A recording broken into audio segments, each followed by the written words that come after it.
Northwest for a K-8 or a K-12? If we're talking about a K-8, you're needing roughly 40 to 55 acres. But if we're looking at a K-12 structure, you're talking well over 100 acres of land.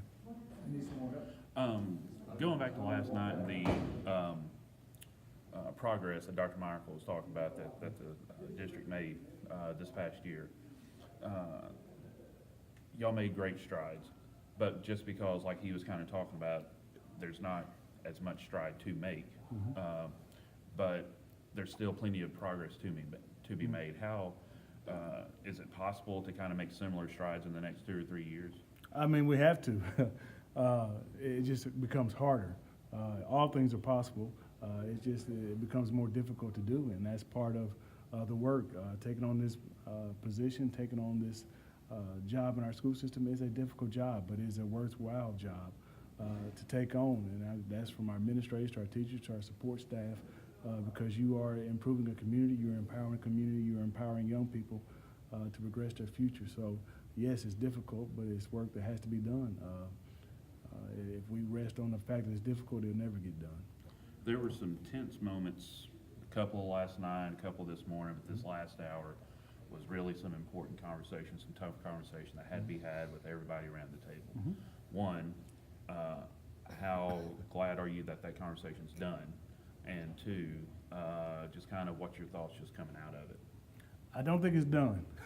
I think it's. I think what we can take from it is that we can have those type of conversations, but at the end we can still respect one another. We can still come back to the table and smile and grin at each other, and that's what families have to do. We have to be able to disagree.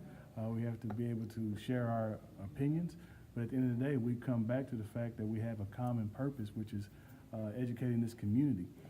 And I think everyone left with that you were heard, your opinion is valued, but in the day we come back together because we're all in this together. So from that standpoint, I think it's very productive, but I think it's more than likely just the first of many tough conversations that we have to have and need to have in order for us to move forward as a board and move forward as a community. We have fewer school students in our population than we have had in the past, down from high numbers in the 14,000 plus to in excess of 12,000 now. One of the reasons that parents cite is the climate and culture in our schools. How can you address and turn that around? I think a lot of that was talked about over this long-term plan we have academically. It's not going to happen because of new buildings. It's going to happen because of the mindset of the people working in those schools to really create a climate and culture that's conducive to learning. Now that takes time because there are a lot of issues that have to be addressed within our schools. There are issues that are going to have to be addressed within our community. But the biggest thing that we control is what happens in those four walls. I'm, to be honest, concerned less with bringing people back to the system. I'm concerned more with doing all we can to serve the students we have. And I think by doing that, we will possibly start to attract people back.